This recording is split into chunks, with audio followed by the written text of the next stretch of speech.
Code Show. I'm Pete, your host, Pete Beskis, and today I have another one of our amazing authors, Cecilia Fee Mazanke is with us today. She is an author in our volume 13. Her chapter, "The World's Richest Shoeshine Man," is the name of the chapter in that volume. She's only a couple of volumes behind me. I'm in volume 10. She's in volume 13. Welcome to the show. Thanks so much, Pete. And I really do appreciate you doing this undertaking of interviewing the authors and really getting to know one another because it's such a wonderful group of people who are involved here in the Cracking the Rich Code series that I've met and had wonderful relationships and experiences with several of the members of the group. And I'm so grateful that you're bringing this out to the world. Well, I'm really excited that you're on because, you and I haven't really had a lot of exposure because there's so many authors and there's so many different connections to have. So I was really excited for us this is our first meeting. And just for everyone who's listening, a little bio, Fee is an executive coach and founder of Direct Connect Coaching. And realistically, I got your bio, I got all the stuff, but when I was reading your website, I think this one paragraph really hit for me. So I'm going to read it for everyone because I think it really sums it up. And I want to dive into this first question, which is, Fee has made it her mission over the last 25 years to empower people to tap into the frequency of success where anything is possible. She inspires them to achieve more than they ever imagined. She has worked with leaders all over the world and found there is power in one question. And this is where I like really excited. I love this question. I haven't seen it phrased this way, and I love good question prompts. What would you love? Tell Mhm. me first, where did that come from? Well, I will give all credit to my mentor and coach that I was involved with since 2018, Mary Morrissey. And she consistently asks the question, what would you love, rather than what do you want? What are your goals? What are you focusing on? Because we speak not in our case English, but we speak in frequencies. And the frequency of love, or the feeling sensation or feeling tone of love, is the highest frequency that we have on the planet. Love is the very highest feeling sensation that we can offer, and that we can offer ourselves, and that other people can feel and sense within us. And so when I first started doing her programs, what was really interesting is we would write out, what would I love in my health? What would I love in my relationships? What would I love in my work and vocation? And what would I love in my time and money freedom?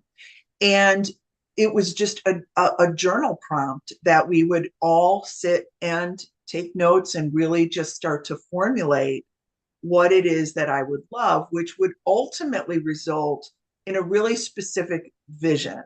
Um, it's the vision of our life as we would love to see it.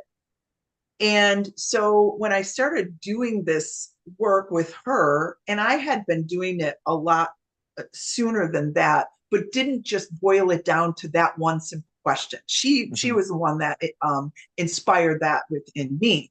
I had done a lot of visualization work. I had done a lot of other experiential type of work in helping clients because I'm kind of a dinosaur in the industry, you I, know. Uh, I wouldn't say yeah, that at I mean, all. yeah, I know you wouldn't say it, but I'm here to tell you that I recognize that this has been a long time for me. I started coaching when coaching was really not a thing. And when I started understanding that in the feeling sensation, or the frequency of love, the vibration of love, when you can be in that space, there's endless possibilities, or infinite possibilities. And so I ask this question of my clients every single day, whatever they're in, because what what is so fascinating is that you and I were talking a little bit earlier before we were recording, and you had said that your superpower is problem solving. Well, that being a problem solver, Pete, that you can't solve a problem from the same mindset that created the problem.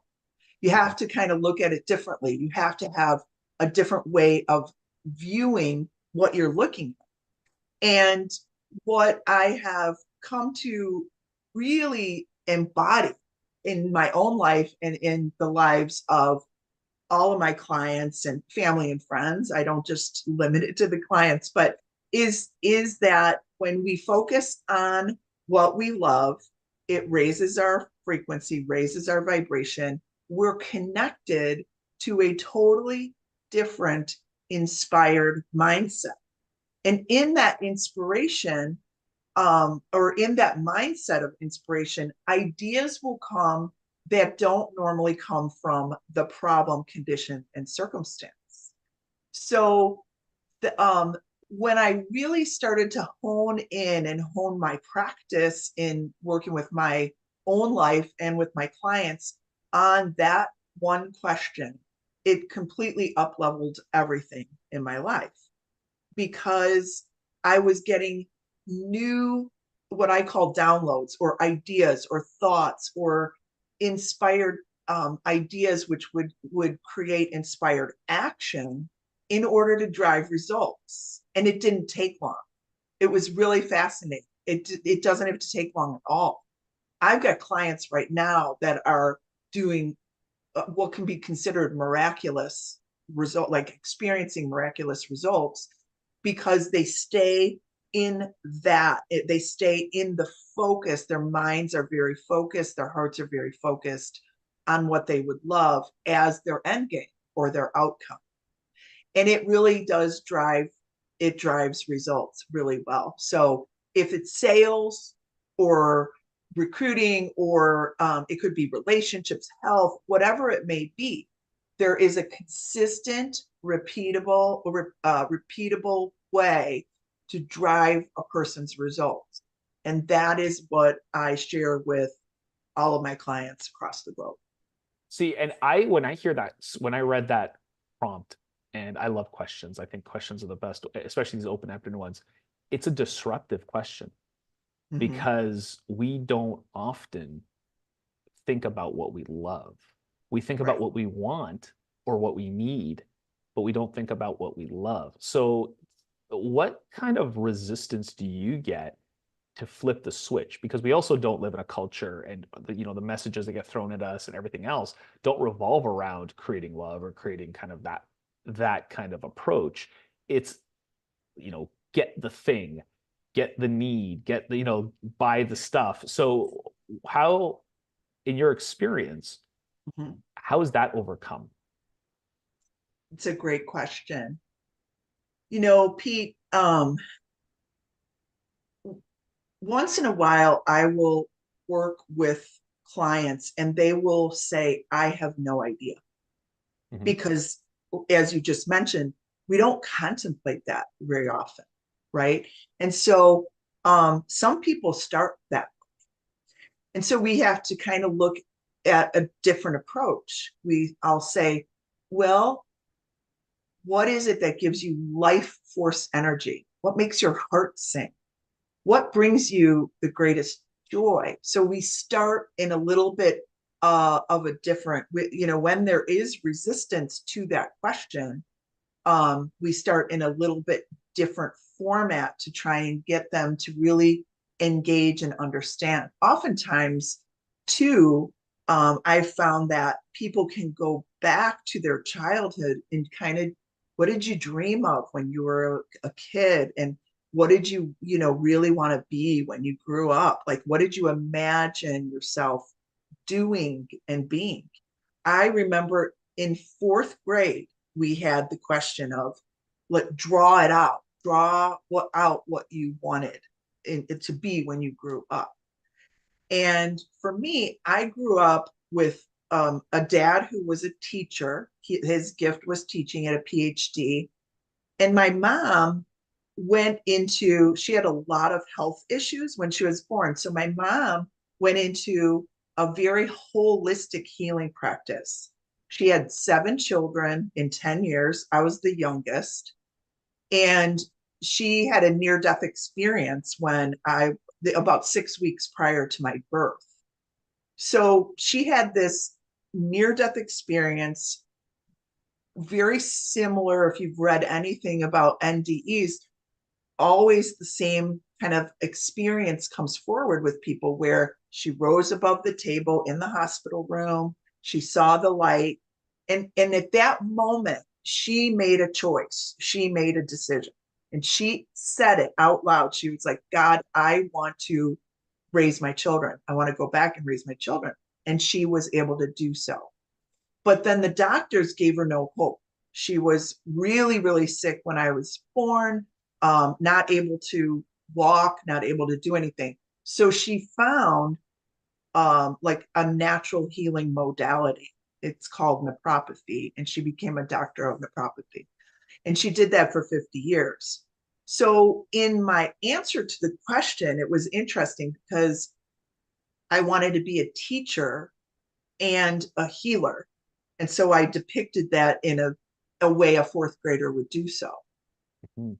And from that experience, I can remember it in Mrs. Grimmer's fourth grade class. I can remember it going, oh my gosh, this is really what led me here.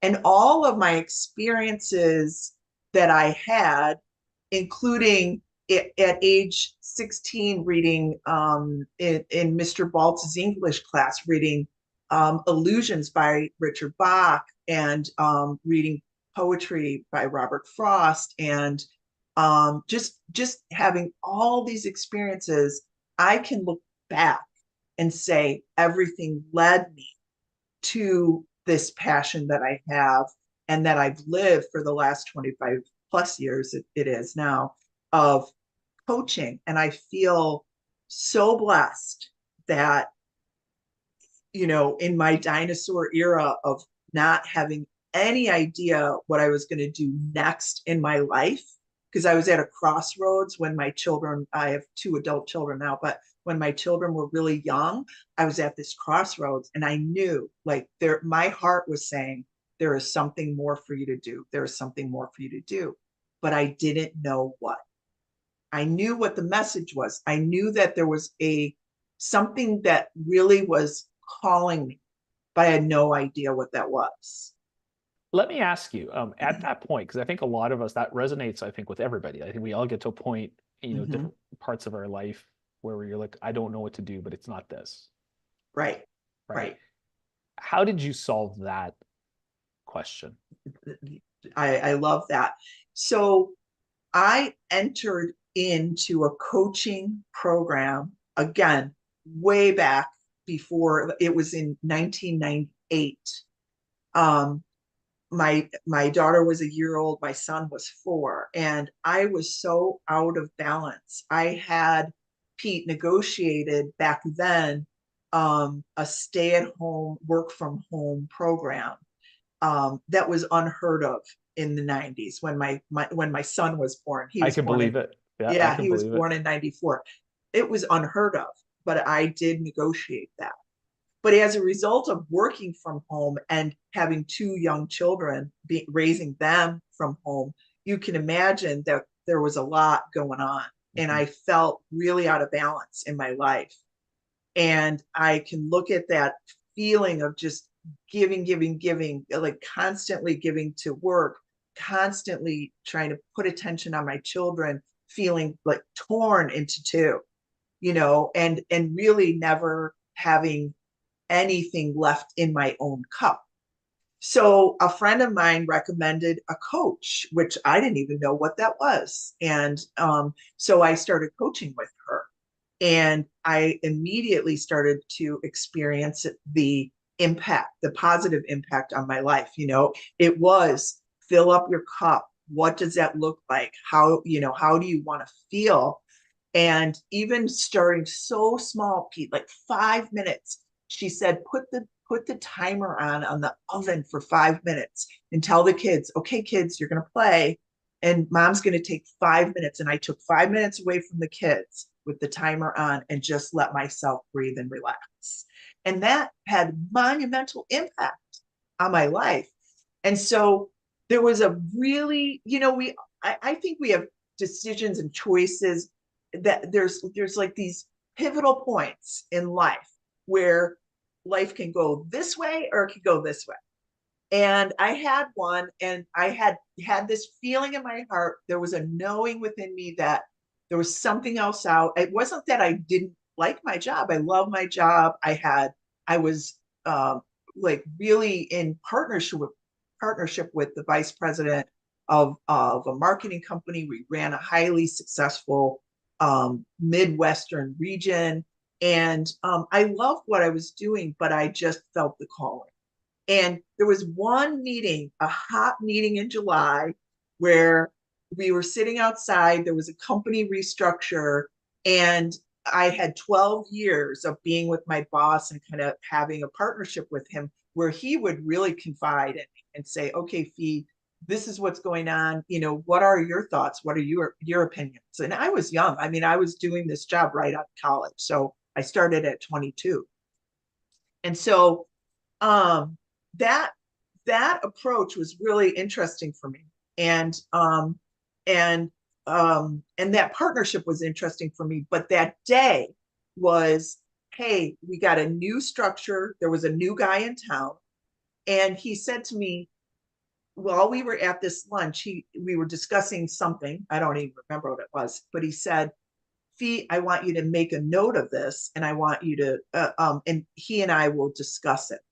And at that moment, I felt like, oh my gosh, I am now not kind of the partner and decision maker with him anymore, but now I'm kind of just just back on the sidelines because there was somebody new in town. Mhm. And that was the moment that I just said, that's it. And that was the very quick moment where I said, I am going to leave. And I left not knowing where I was going to go at all.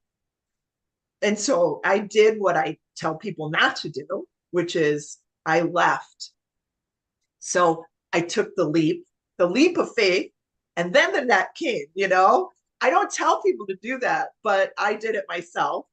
I think a And lot of us have the, I know that that's my, like, you said that I laughed because I'm like, that's also what I tell people. And I teach people, like, no, strategize before you make that knee-jerk reaction and just, I'm out. Like, because I did the exact same thing multiple times until I learned you can't do that. Like, yeah, or you right, right. can, it's just going to hurt more. Well, actually, it was so great, Pete, because it really didn't hurt because I made the decision and I was very honest with my boss. I said, this was this because he asked me, he goes, Fee, what is it? What was it? And I said, well, it's calling in my heart. But that moment of when you said, it's with this new partner and I are going to do this, I said that was a pivotal moment. That was the light bulb moment for me. And 2 weeks after I gave my notice, and he made me stay for more like 5.5 months to kind of train the incoming person. Um, but 2 weeks after that, here comes the net. And the net was the coach that I had been working with over the past year. She said, well, Fee, do you know that I train people in coaching? And I'm like, no, I had no idea. So then I got trained by her to be a coach. And so I went through 3 different levels of certification with her. And I brought coaching into the company that I was working for. See, that's a fun. I love hearing everyone's kind of origin stories, like the Yeah, yeah, genesis of how they get to where they are, because yeah, mine was very different. Mine is, but then now that you said that partnership, it really clicked because I think that that's where a lot of people, when they're feeling a partnership, especially if, and I think it matters if it's their relationship or their work or whatever it is that that's when they're engaged. That's when they feel connected. That's when, like there's a partnership here. I'm valued. I'm listened to. Like my opinion matters. And then when it sure. stops and you become like a secondary or tertiary player, you're like, all right, I'm out. But Yeah, I don't think a lot of people are even aware of that. It's just the feeling inside that that they start to separate from. So that awareness that you had at that time to be able even to articulate it is pretty impressive. yeah. Well, thank you. I don't look at it as an oppressive thing. I just look at it as I really knew based on exactly what you said because I felt it. I Mhm. felt it in every fiber of my being. It was evident. Yeah. And that's so great. And was there fear? Absolutely a massive amount of fear. My husband had just started a job as a financial advisor, all commission based. So my income was our, that was it. You know, that was our standard, steady kind of income. And it was really scary. Um, as most people who are starting their own thing and doing their own thing experience, we all go through those growing pains, right? But, you know, I wouldn't trade it for the world, even though we had to dial back on everything and really just kind of get clear as he continued to grow his business. And then I then had the business and grew the business within the organization. Mhm. And then after about 18 months, I had a lot of people. I had so much interest. It was kind of a really wonderful growth oriented organization that I was working in at the time. And I had people from across North America because we had a Canadian division as well. And I had people across North America saying, Fee, can you do workshops? Can you come and teach me this? Can you come and do that? And I wanted to do that. But at the time, they weren't ready for that growth. The Mhm. president of the company at the time was saying, you know what? We want you to coach our 5 leaders at this level, and that's it. We don't want you to expand. We don't want you to grow. It was kind of like too new and it was uncharted territory at the time. So that was, again, the feeling was like, oh, here I am. Here, people are hungry. They want it. And I'm not able to provide it. So then I made the decision after that to go out on my own, diversify the client base, and really kind of work with leaders and executives and a high level, a lot of different people at that time. I worked with a lot of different people.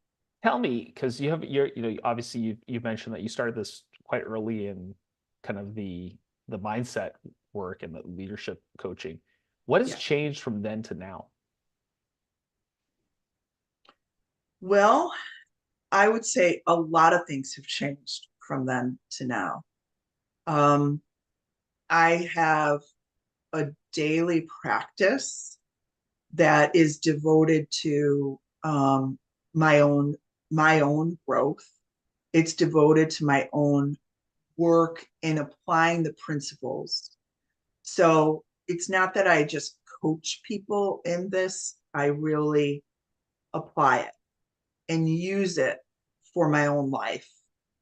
Um, and so I really want to, I value authenticity and honesty and stuff. And I can tell you, Pete, I've had some really rigorous stuff in my life and in my world. And on a daily basis, I'm using the same approach. What would I love for my own challenges that I face? So I feel like the growth that I have had since those early days as a coach, and I was very committed and dedicated. And I went, it grew. Like I was experimental very at the beginning of this in the company. My boss had me start, and he said, okay, you're going to be experimental. And then I did the experiment, and we got such great results that it grew national. And so I was dedicated to getting people results that they really felt aligned with, that they really wanted, people who were stuck. And that happened.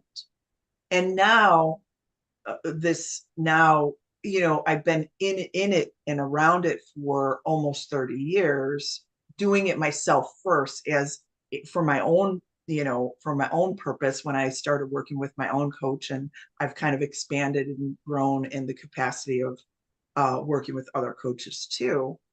Um, it's deeper. I would say the connection that I feel now is much more of a real understanding of the invisible laws, Mhm. things that we cannot see, but we know are there. And the invisible, like what I call the invisible laws of success, I impress upon that which I really would love to experience in my life, impress upon the invisible to make it visible. And so I think that I continue to study, I continue to grow, I dedicate my life to it, first and foremost for me, so that I can show up for my clients. What are some of those invisible, what do you call it, invisible Laws of laws of success. success? Yeah. Um, there's the law of specificity, which is be really specific in what it is that you want. And I started working with a client probably at the beginning of May, end of April or beginning of May. And she took the law of specificity to a whole new level like I never saw before. And um, she came in and she wanted to um, really wanted her soulmate, that person that was going to treat her like a Mhm. queen. And she came in and I said to her, I said, she was an in-person client, somebody that lived locally. So she would come in and meet with me. And I said, let's put it on the whiteboard, everything that you would love about your ideal partner. And I told her, I go, imagine being with him, get really specific. So she took it and she said, Fee, I went home and I set a place setting for him at my table. I would say, okay, we're going to have pizza on Friday nights. I like this on my pizza. What do you like? Like having these imaginary conversations with this person being there and being right next to her at her table, imagining that he was lying in bed next to her, holding her. She did all of that.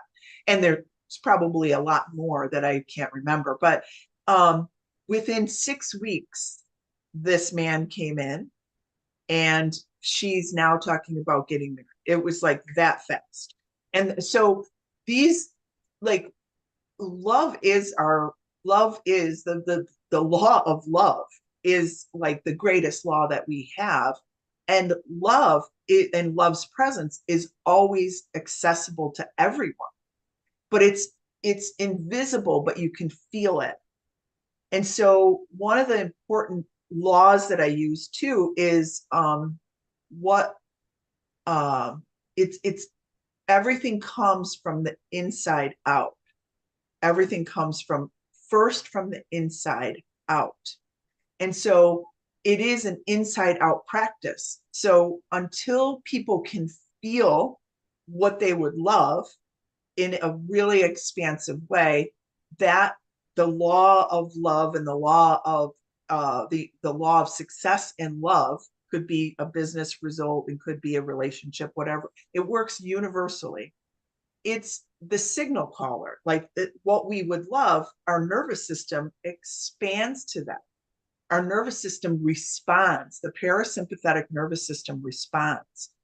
And the parasympathetic nervous system is rest, digest, and create. So when we are actively engaging our parasympathetic nervous system to create or call what we would love, I would love a guy that is treating me like a queen, that, is having pizza with me on Friday nights, that adores me and wants to travel with me. All these things, this whole long list. And she's putting it out there as if this wonderful man that she has imagined is sitting right next to her, holding a place for him. She was taking from the invisible and bringing it into the visible. I Very really fascinating. yeah, I love the way that you describe that. I look at, my approach is a little different. I'd say it's like the creative versus consumption mode, right? And if you are you creating something or are you consuming? And Mhm. I think by putting it out there and, you know, it makes so much sense. And I like that you said holding a place for it, Mhm. because that's something else. You can, you can use dating as an example where it's like if you're dating or holding on to all the wrong people, you're not making a space for the right person. And it works in your career, it works in, anything. Like, if you're not holding space for that person or that thing, then there's no room for it when it does come around. Yeah, yeah, Yeah. yeah. So that's your creation versus consumption. Yeah. Yeah, Yeah, and I that's the and I, exact. I always ask myself, because that's one of the first concepts I learned was, am I creating or am I consuming?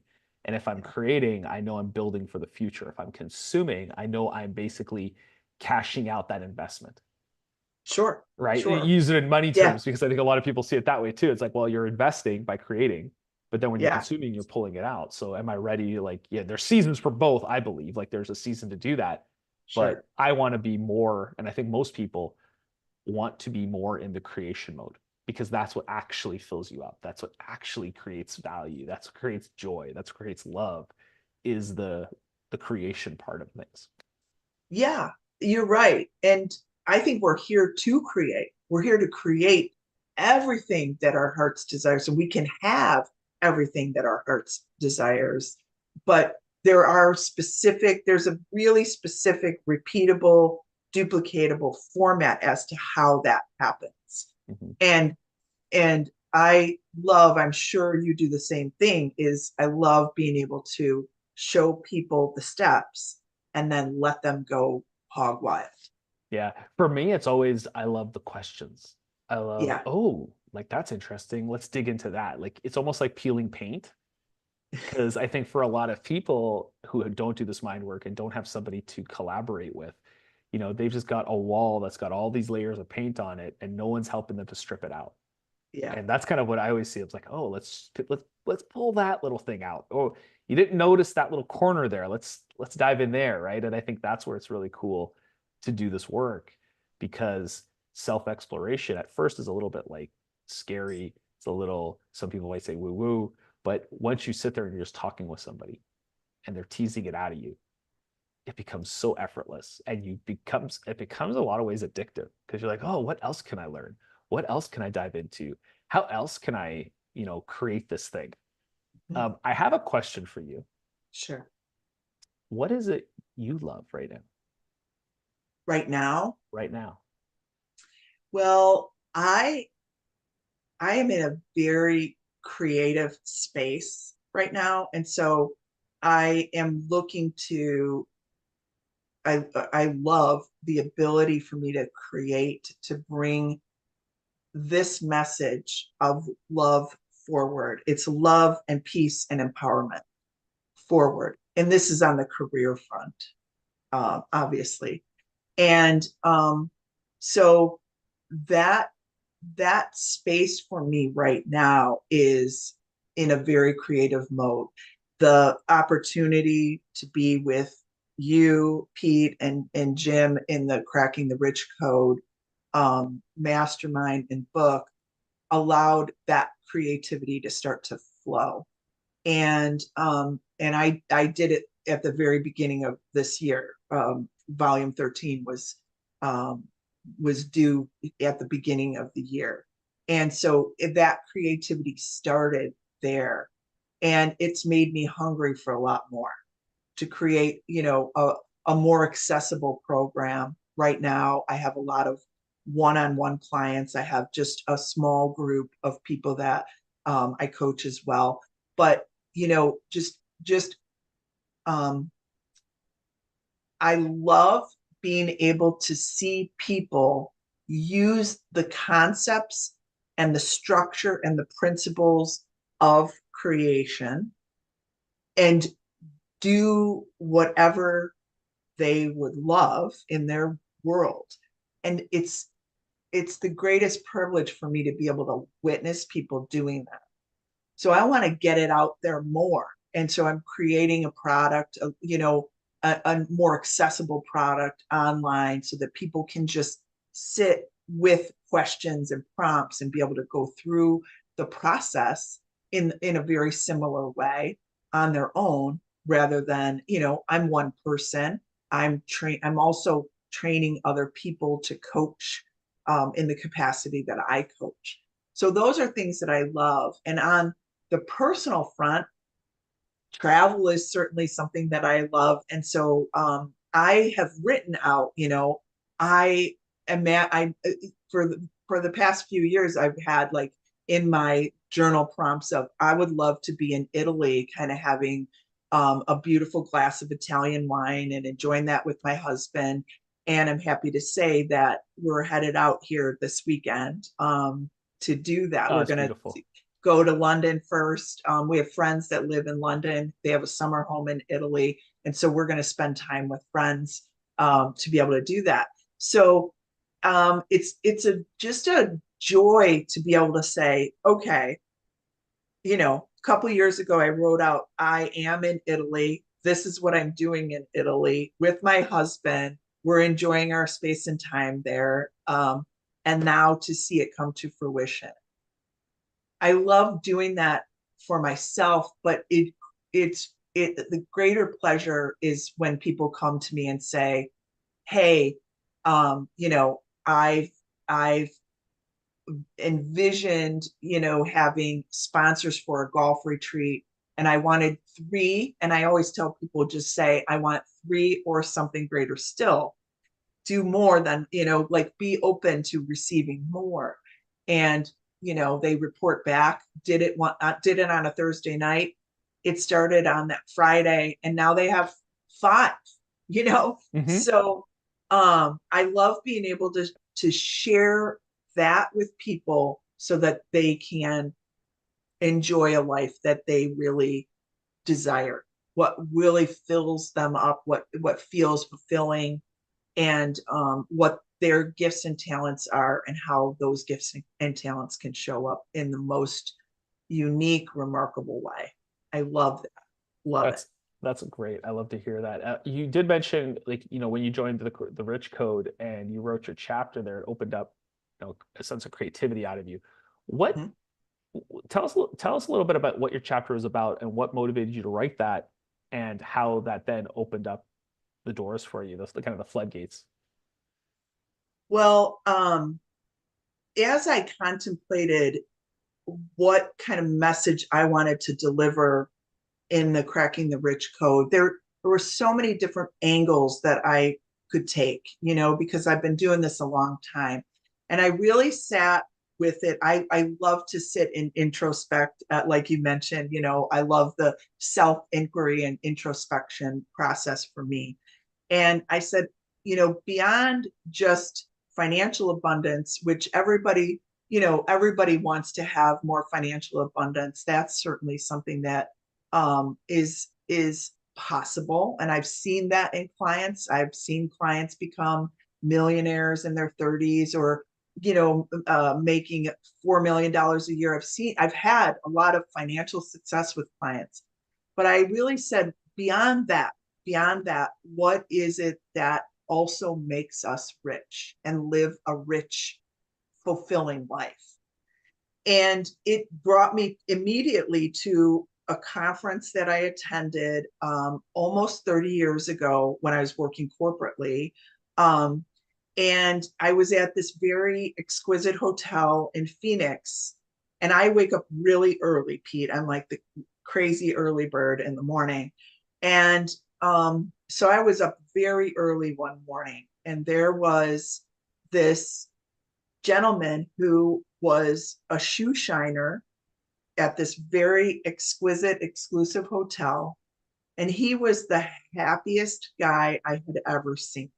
Like, I came off the elevators, he greeted me, he said, "Good morning, how are you?" And just enthusiasm, just on steroids is all I could say. But genuine. It wasn't fake. It was just a natural, genuine guy that loved his job as a shoe shine man. And so the chapter is the chapter I entitled it "The World's Richest Shoe Shine," because I'm quite certain that I made more money than he did. But in terms of the joy and blessings of interacting with people, if of his clients and people that he was shining, mostly what men, I would imagine, at that time. He was shining up the shoes of these men, but he absolutely brought passion to what he was doing in shining shoes. And that got me to really feel inspired to say, that's the kind of passion that I want to show up with. That is my definition of living a rich life, is being so passionate on a daily basis that even if I'm shining shoes, which seems like a mundane job, which it's not, he did it with such joy, such pride, such detail, because I watched him. I watched him every single morning. And it was every morning he greeted not only me, but every person that came in front of him the same way. I love that story. Man, that hits home for me because I've seen that my whole life is like, people who just really enjoy what they do. And I heard Mike Rowe one time, the guy from Dirty Jobs. Mhm. He actually said, he goes, too many of us are trying to find our passion where the real value is. Find what you're good at and create passion out of that.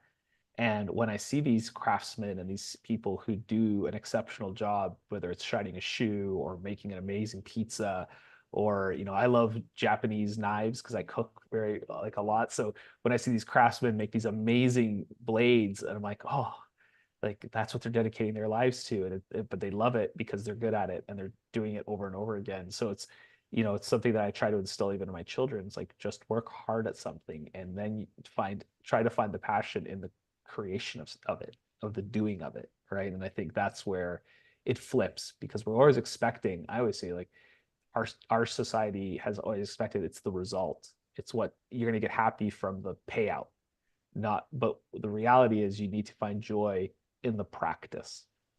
Mhm. The Mhm. payout's a byproduct. The result is a byproduct. It's the effort you put in and how you show up for that matters. Um, so tell me, because I'm with you. When I started writing my chapter, I wrote three before I settled on one to submit to Jim. And what's funny, since then, I've been punching out chapters, portions of chapters, three-quarters of a chapter for the last 2+ years. Right? Wonderful. So what Wonderful. happened after the fact? Like for you being part of this community, Mhm. what did that then trigger? Because you said it kind of triggered a creativity in you. So Mhm. um, once you joined, what have been some of your experiences with being able to channel that creativity? Well, it was a really great stepping stone for me, Pete, to be able to just sit and it was a pretty easy process for me once I grabbed kind of the captivating story of what I wanted to convey in the chapter about the shoe shine man. And I do also talk about the steps that people can actually look at the steps and apply the steps to their own life. But you know, one of the greatest things that has been happening to me is this level, and my family is this level and degree of adversity. And we've had a very adverse situation surrounding a court experience, and it's gone on for over 8 years. And so when this first started, when this whole experience first started, and it happens to be with my granddaughter. So when it all first started, I started in a place of action, action, action, action, action. What else can I do? Where else can I go? Lawyers and doctors and therapists and um, police and all kinds of different spaces. And I quickly learned that that action led me to results that were not aligned with what I wanted. And so, um, so I started to get very introspective, and I got really quiet and really still and started practicing a lot of stillness and a lot of just asking questions. So, as a result of all of the adversity that my family and I have been through, we're still in the throes of it, but had a big turn yesterday in our favor, holding the end game in mind as I have done. Um, that adversity has really inspired me to share that message as well for people who are going through difficult times, because I feel like in our world today, now more than ever, people are experiencing a lot. And sometimes it becomes overwhelming. And I can relate. And I can also relate to stuff that my clients are going through because I've had to step through all of it. And so I want people to know now in that manner, um, how to be able to maintain, how to be able to grow, how to be able to shift away from problems, conditions, and circumstances into what you would love over and over and over again to overcome adversity. And so, like you, been writing and, feeling that creative spark, and then also looking at having a program by which people can, you know, that I'll roll out here over the next several months, but that people can have access to so they can do it, um, online and that sort of thing. So the the the the joy that I've gotten out of being in the group and being with other entrepreneurs and people that are looking to make a difference in the world and other authors from the book, the joy has for me has been to listen and hear their experiences and to learn from. Mhm. We all learn from one another so well. And it's a wonderfully supportive group of people where we meet once a month. And you and I are connecting now, where we get to like learn and grow and be able to share with one another. Hey, this is what I do. People will say, this is what I do. So that creative spark in me, started with the book Cracking the Rich Code, and it's continued on. I felt like that was the best stepping stone for me to open up to the next full book and then the programs as well. So I feel like it's been a year for me of just kind of expanding in a much more creative element, and I give a lot of credit to Jim and all the other authors and people that are in the group and people like you, Pete, that are allowing us to kind of share our insights and wisdom, here on this platform. Well, and I appreciate you saying that because I think the mastermind is one of those things that I didn't really, I guess, see the value 100% in ahead of time, right? It wasn't until it was kicked off and we were in it when I was like, oh my God, this is the rich code. It's not the series is like almost, yeah, that's great. It's fan. Both, read a chapter, it's great. But to be exposed to this, because I think you hit it with adversity, like we're always experiencing adversity, all of us at all times and all like in some facet of our life. It could be for some person it's finance, for some person it's health, for others it's relationships, but there's always some adversity. Like that's the constant in existing. But and especially as entrepreneurs, we face a lot of adversity on a daily basis, and to keep going out and serving our clients and serving the people around us, that's really what we're showing to the people that we work with. Is like, yeah, here's how you handle adversity and yet still be successful and Mhm. yet still thrive, right? Being in this community allows you to be vulnerable a little bit, and this is a place where you can ask for help, where you can reach out, where you can connect with other people who they're going through something different, but they have opportunity to help you solve your problem, and vice versa. Like you have an opportunity to help connect, fee with somebody else, or we have so many generous contributors in the Rich Code Mastermind, and it's not just the guests that we get, it's everything else. It's the people there, because I know I've reached out to quite a few, and vice versa. We've had amazing conversations. It is such a good community, like such a generous group of people.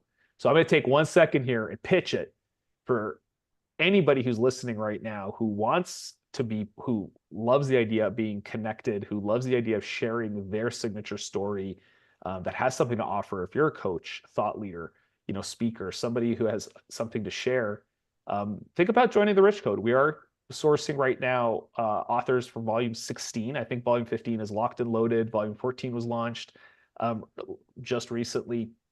So we are looking for authors for volume 16. You can reach out to me at pete@bestclassconsulting.com if you're listening to this, or directly to Jim. Usually Jim's the one who's out there trying to find the best people to add to the group. So reach out to Jim on LinkedIn or Facebook or something like that, and come join us, because this is an amazing community. We're at over 300, I think, authors now. So that's a powerhouse group of entrepreneurs to be connected to. And not to mention the amazing speakers we get influence to. Les Brown's joined us. Dennis Waitley's joined us. We've had members from our own community come in and give amazing talks and amazing insights. So if you're sitting on the shoulder and looking to like get that kick in the butt to move to the next, to move yourself forward, this is the place to be. So Fee, before we kind of wrap up today, what's something you want to leave our listeners with? Like, what's a message that we haven't really talked about or touched on? Well, I really want everyone to know that, and this really builds upon the adversity lessons, that if you look underneath the surface, Pete, if you look below the difficulties that you face, and I've had 8+ years of doing this, and I know it's here. I know it because I've lived it, that in every difficulty, Edgar Tolle says, in every difficulty, there's a seed of grace. And so no matter what you are going through, no matter what adversity, if it's as an entrepreneur going through business stress or difficulty in life, relationships, health, finances, whatever it may be, the greatest difficulty, and I can tell you this not only from my experience, the greatest difficulty that we face, underneath it has our fulfillment, our greatest fulfillment, or our greatest opportunity. And it certainly has proven that to me, because the more I dive into the invisible laws of success and really understanding it at a deeper level, and the more I share that with the executive clients and people that I work with and see it happen, and the turnaround happen very quickly, it, whatever it is that's out there, there is a blessing in disguise. Very much so. The light is underneath the darkness of whatever the experience may be. We don't know what, but if you ask yourself, what good is here? What can I gain from this? That's where you can go, where a little stream of light in any difficulty, a little stream of light is all it takes for that inspiration to break free, and for that inspiration to solve a problem, like what your passion is, Pete, is, solving problems. It's there, but we have to ask the question, what good is here for me? What can I gain here? Rather than just be immersed in the stress and the worry and the fear. I That love would be that. it. Thank Mm-hmm. you so much for that. That's a great message for everyone to be, to spend their day thinking on. I just Mm-hmm. want to thank you again, Fee, for coming onto the show. It's been a great conversation. I'm so happy that we did this. And I look forward to seeing everybody next time on Cracking the Rich Code. Thanks, everyone.